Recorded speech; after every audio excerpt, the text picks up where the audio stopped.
Salam alaikum et bienvenue à tous. Ce 1er juin 2026, l'Algérie entame ce mois frais avec une avalanche de signaux positifs qui valent vraiment le détour.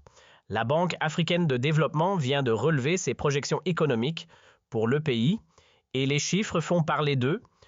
Côté diplomatie, l'envoyé américain à Alger ne cache pas sa stupéfaction. Il découvre une Algérie qu'il ne reconnaît tout simplement plus 20 ans après l'avoir quittée. Pendant ce temps, le CIE Polytech 2026, rendez-vous incontournable des professionnels de l'eau et de l'écologie, ouvre ses grilles aujourd'hui même dans la capitale. Sans oublier cette initiative qui force l'admiration, les peaux de moutons de l'Aïd transformées en ressources industrielles au cœur d'une politique assumée de souveraineté économique. 4 dossiers de fond qu'on va disséquer point par point. C'est parti. Partie 1. La BAD hausse le ton. L'Algérie étonne le continent. Parlons chiffres. Le document le plus décisif de la semaine sur l'économie algérienne vient d'une source qu'on ne peut pas ignorer, la Banque africaine de développement. Présenté à Brazzaville dans le cadre de ses assemblées annuelles, son rapport 2026 sur les perspectives africaines attribue à l'Algérie une croissance du PIB réel de 4,1% cette année, puis 4,2% en 2027. Derrière ce chiffre, il y a bien plus qu'une statistique de routine. C'est une correction sensible vers le haut, par rapport aux 3-4% qu'anticipait la BAD auparavant, soit un gain de presque 1 point plein. Dans un environnement mondial aussi incertain, c'est loin d'être anodin. Mais ce qui frappe encore davantage, c'est la coïncidence parfaite entre ces projections et celles inscrites dans la loi de finances algérienne 2026. En d'autres mots, Alger avait vu juste avant tout le monde. La trajectoire tracée par le gouvernement vient d'être estampillée valide par l'une des institutions financières africaines les plus rigoureuses. Reste à comprendre ce qui alimente concrètement ce 4,1%. La BAD le dit clairement, l'économie algérienne tient grâce à une production manufacturière et agricole robuste, portée aussi par l'investissement et la consommation des ménages. Ce sont des fondations solides.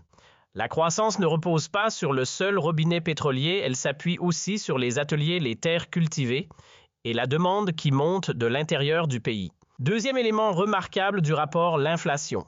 Son taux est passé de 4,4% en 2024 à 1,7% en 2025. C'est une chute spectaculaire pour les familles algériennes. Ça veut dire que le pouvoir d'achat se stabilise. Les prix ne s'emballent plus comme ils le faisaient il y a quelques années. Troisième élément, l'indice de développement humain. La Banque africaine de développement souligne que l'indice de développement humain de l'Algérie place le pays parmi les plus développés du continent africain. Ce n'est pas une métrique économique uniquement, c'est une mesure de la qualité de vie réelle des citoyens. Accès à l'éducation, à la santé, niveau de vie, l'Algérie y figure dans le haut du tableau africain. Quatrième élément, le contexte dans lequel tout cela se produit. Le rapport de la Banque africaine de développement note explicitement que l'Algérie maintient ses indicateurs malgré un contexte international marqué par les tensions géopolitiques, les fluctuations des marchés énergétiques et les incertitudes pesant sur l'économie mondiale. Autrement dit, l'Algérie résiste aux chocs externes mieux que beaucoup d'autres. Il faut être objectif et complet dans l'analyse. Ses performances sont solides, mais des défis structurels demeurent. La diversification économique reste un chantier inachevé. La dépendance aux hydrocarbures pour financer le budget de l'État est toujours réelle et le chômage des jeunes reste une problématique persistante. Ce que les chiffres de la Banque africaine de développement nous disent, c'est que la direction est la bonne. Ce qu'ils ne disent pas encore, c'est que la transformation est achevée. Elle est en cours. Partie 2. Marc Shapiro, l'Algérie vue par Washington, une nation transformée. La deuxième actualité de ce mois de juin nous emmène dans les coulisses de la diplomatie et elle est particulièrement intéressante parce qu'elle nous donne un regard extérieur rare et révélateur sur l'Algérie d'aujourd'hui. Marc Shapiro est le chargé d'affaires de l'ambassade des États-Unis à Alger depuis le 1er mars 2026. Ce n'est pas un inconnu de l'Algérie. Il avait déjà servi comme officier politique à l'ambassade américaine à Alger entre 2007 et 2009. Après près de 20 ans de séparation, quand il est revenu en 2026, il a découvert un pays qu'il ne reconnaissait plus dans le bon sens du terme. Dans une déclaration largement reprise par les médias algériens, Shapiro a dit des choses qui méritent d'être rapportées parce qu'elles viennent d'un observateur professionnel habitué à peser ses mots et qui n'a aucune raison de flatter l'Algérie gratuitement. Il a parlé d'un pays plus ouvert et plus détendu, une formule qui en dit long sur l'atmosphère sociale et politique qu'il perçoit dans le pays. Il a évoqué sa surprise devant la maîtrise de la langue anglaise qu'il a constatée chez de nombreux Algériens. Il a dit, et je cite en substance ses propos, « Il me semble que tous les Algériens parlent anglais, c'est une transformation. Personnellement, je ne m'attendais pas à ça. » Pour un Américain, c'est un signal fort. L'anglais, c'est la langue de l'économie mondiale, de la tech et des affaires. Sa progression en Algérie dit quelque chose sur l'ouverture culturelle et intellectuelle du pays. Shapiro a aussi évoqué ses déplacements à travers le pays. Il a parlé de la diversité des paysages algériens, de l'accueil chaleureux reçu partout où il est allé. Il a mentionné son passage à Constantine et les pâtisseries locales. Il a évoqué un voyage à Timimoun et dit avoir découvert un désert fantastique. Ce sont des éléments anodins en apparence. Mais venant d'un diplomate américain chargé d'analyser l'Algérie pour Washington, il dessine une image positive et humaine d'une nation qui n'est pas celle que les médias occidentaux décrivent parfois. Sur le plan diplomatique, Shapiro a aussi clarifié la situation de l'ambassade. Depuis le départ d'Elisabeth Moore-Aubin, l'ambassadrice titulaire, le poste est vacant. Il l'a dit clairement, envoyer un chargé d'affaires relève des transitions diplomatiques normales, une pratique courante dans les relations entre États. Il a précisé que ces attributions couvrent l'intégralité des opérations de l'ambassade, au même titre qu'un ambassadeur de plein exercice. Ce qu'il faut retenir de tout cela, c'est que le dialogue algéro-américain se poursuit à un niveau élevé. Le président Tebboune a reçu le patron de l'Africom et le secrétaire d'État adjoint américain. Ce n'est pas le profil d'une relation tendue, c'est le profil d'un partenariat stratégique qui continue malgré les désaccords sur certains dossiers. L'Algérie n'est pas dans le camp américain, elle n'est pas dans le camp russe ou chinois. Elle est dans son propre camp depuis une posture de souveraineté. C'est ce que confirme l'éclairage de Marc Shapiro. Partie 3, CIE Polytech 2026. Alger, capitale mondiale de l'eau et de l'environnement. La troisième actualité de ce jour est un événement qui démarre aujourd'hui même. Et il mérite toute notre attention parce qu'il touche à un sujet qui est peut-être le plus critique de ce siècle pour l'Algérie et pour l'Afrique entière. L'eau. Depuis ce matin, le palais des expositions de la SAFEX à Alger accueille la 21e édition du CIE Polytech, le Salon international des équipements, des technologies et des services de l'eau et de l'environnement. Il durera jusqu'au 4 juin, soit 4 jours entiers de rencontres, de présentations techniques et de négociations commerciales. Les chiffres de cette édition 2026 sont éloquents. Plus de 170 exposants contre 140 en 2025. Près de 10 000 visiteurs professionnels attendus contre 8 500 l'année dernière, une hausse de 21% pour les exposants et de 18% pour les visiteurs. Cette progression n'est pas anodine. Elle dit que le secteur de l'eau et de l'environnement est en accélération en Algérie. Ce qui est remarquable dans cette édition, c'est la composition des exposants. 70% d'entre eux sont algériens. Sur la base des 170 exposants annoncés, ça représente environ 120 entreprises algériennes. Ce n'est plus un salon international où l'Algérie regarde des étrangers présenter leurs technologies. C'est un salon où les entreprises algériennes montrent ce qu'elles savent faire aux côtés des 16 pays représentés, l'Allemagne, la Chine, la France, l'Italie, l'Espagne, la Turquie, l'Arabie saoudite, la Russie, la Tunisie et d'autres. Quels sont les thèmes au cœur de cette édition 2026 ?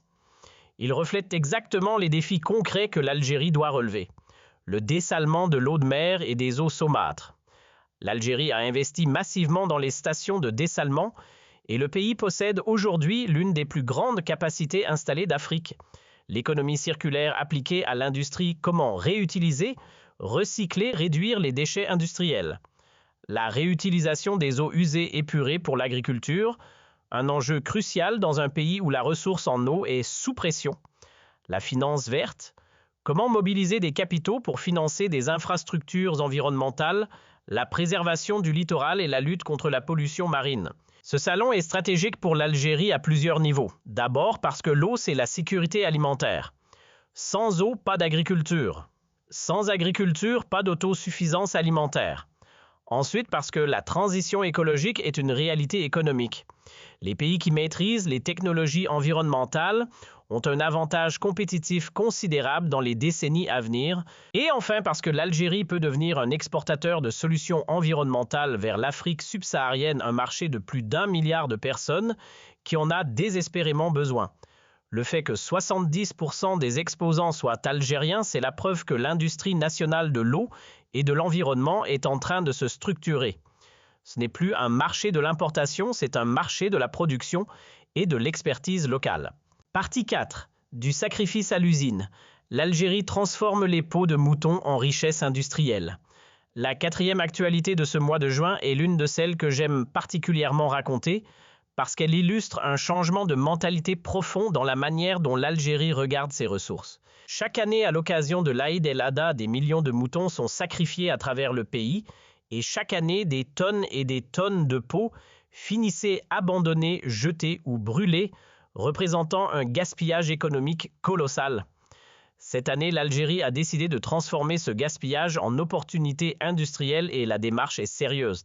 Depuis le 27 mai 2026, premier jour de l'Aïd, le ministère de l'Industrie a lancé à travers tout le pays une opération nationale de collecte des peaux de moutons.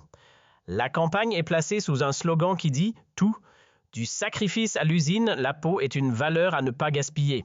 Concrètement, comment ça fonctionne? Des équipes de collecte sont déployées dans toutes les wilayas.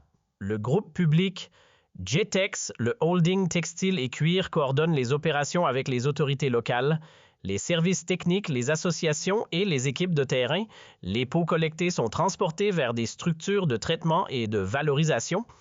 Elles vont alimenter l'industrie du cuir algérienne qui peut produire des chaussures, des sacs, des vêtements en cuir, des équipements industriels et d'autres produits à forte valeur ajoutée. L'objectif de 2026 est ambitieux. Le docteur Magda Dagoun, directeur de la veille stratégique au ministère de l'Industrie, l'a annoncé clairement sur les ondes de la radio algérienne. L'objectif est d'atteindre un taux de 45 à 50% de peaux exploitables valorisées cette année. Concrètement, ça voudrait dire qu'une peau sur deux serait récupérée et intégrée dans la chaîne de production industrielle. C'est une révolution dans les pratiques. Le groupe public GTEX dispose d'une capacité de stockage d'1 200 000 peaux. Ces équipements vont être modernisés pour répondre aux standards actuels de transformation. L'objectif à terme est de renforcer la production locale et de réduire progressivement la facture des importations de produits en cuir fini ou semi-fini. Pourquoi cette initiative est-elle importante à l'échelle nationale? Parce qu'elle s'inscrit dans une logique d'économie circulaire que l'Algérie est en train de construire pièce par pièce. Au lieu d'importer du cuir ou des produits en cuir de l'étranger en dépensant des devises, l'Algérie produit localement à partir de ses propres ressources. C'est moins d'importation, plus de production locale, plus d'emplois dans l'industrie du cuir. Et il y a une dimension culturelle et symbolique aussi. L'Aïd el-Adha est le moment le plus important du calendrier religieux algérien. En faisant de ce moment un acte économique utile pour le pays, en plus d'être un acte de foi, le gouvernement envoie un message fort. Chaque ressource compte, rien ne doit être gaspillé et le développement économique peut s'appuyer sur les traditions plutôt que de les ignorer. Selon les premières informations de terrain, la mobilisation lors du premier jour de la campagne a été décrite comme large et encourageante. Les résultats définitifs de l'opération seront connus dans les prochains jours. Si l'objectif de 45 à 50% est atteint, ce sera une première historique pour la filière cuir algérienne. Voilà le bilan de ce 1er juin 2026, premier jour d'un nouveau mois chargé en promesses pour l'Algérie. La Banque africaine de développement a révisé à la hausse ses prévisions de croissance algérienne à 4,1%, bien au-dessus des prévisions précédentes de 3,4%. L'inflation est tombée à 1,7%. L'indice de développement humain place l'Algérie parmi les pays les plus développés d'Afrique. Une validation internationale solide. Le chargé d'affaires américain Mark Shapiro, qui revient à Alger 20 ans après, parle d'une Algérie méconnaissable, plus ouverte, plus détendue, plus anglophone, plus accueillante. Un regard extérieur précieux. Le CIE Polytech 2026 ouvre aujourd'hui ses portes à la SAFEX, avec 170 exposants dont 70% algériens et 10 000 visiteurs professionnels attendus. L'Algérie s'affirme comme acteur et pas seulement spectateur dans le secteur stratégique de l'eau et de l'environnement. Et l'opération nationale de collecte des peaux de mouton vise 45 à 50% de cuir valorisé cette année, transformant un gaspillage ancestral en opportunité industrielle. L'Algérie avance. Elle avance avec méthode, avec cohérence et avec une vision de long terme qui commence à porter ses fruits. Likez si cette vidéo vous a apporté quelque chose. Abonnez-vous pour ne rien rater.